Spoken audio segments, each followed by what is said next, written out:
আসসালামু আলাইকুম সবাই কেমন আছেন? আশা করি ভালো আছেন। আজকে ভিডিওর আলোচ্য বিষয় হচ্ছে ফিজি ভার্সেস মঙ্গোলিয়া। আপনারা যারা চিন্তা বা চেতনায় ভোগেন যে মঙ্গোলিয়া আসবেন না ফিজিতে আসবেন, ফিজি একটা দ্বীপ রাষ্ট্র হলেও ওরা অনেক উন্নত। আপনি নিজে চ্যাটজিপিটি অথবা গুগলে সার্চ দিয়ে দেখেন ফিজি ভার্সেস মঙ্গোলিয়া। ফিজির জীবনযাত্রা অনেক ভালো এবং তাদের মাথাপিছু আয় অনেক বেশি।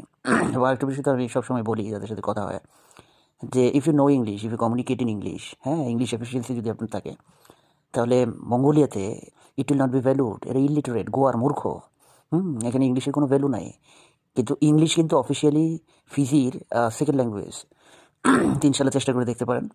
ফিজিতে আসতে খুব বেশি টাকাও লাগে না, মানে 6 লাখ বা 6.5 লাখ, অথবা কোনো কোনো জায়গায় 7 লাখও নিচ্ছে আর কি। তবে ওখানে বেতনের যে স্কেল বা স্যালারি স্কেল এটা অনেক বেশি, বেসিক বেতন সেখানে অনেক বেশি।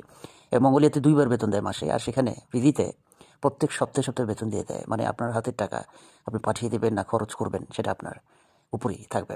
তো সেটাই, তা আপনার ইচ্ছা করলে দেখতে পারেন গুগলে বা চ্যাটজিপিটিতে, যেটা আমি বললাম। এবং আমার যে পার্সোনাল ওপিনিয়ন বা অ্যাডভাইস বা সাজেশন যাই বলেন, আমি বলবো আমার সময় তো ফিজি খোলা ছিল না, বন্ধ ছিল, সাময়িকভাবে ভিসা বন্ধ ছিল। এখন হচ্ছে প্রতিনিয়ত, এখন হচ্ছে ভাই, ওই তো।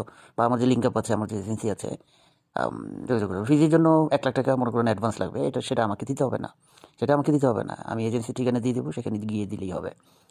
তো এটাই ভাই, যাদের টাকা পয়সা রেডি আছে এবং যারা চাচ্ছেন যে অতি দ্রুত একটা দেশে মুভ করবেন, যেখানে ইংলিশ আপনার জানা আছে, যেখানে কাজে লাগবে, সেখানে চলে যান ভাই।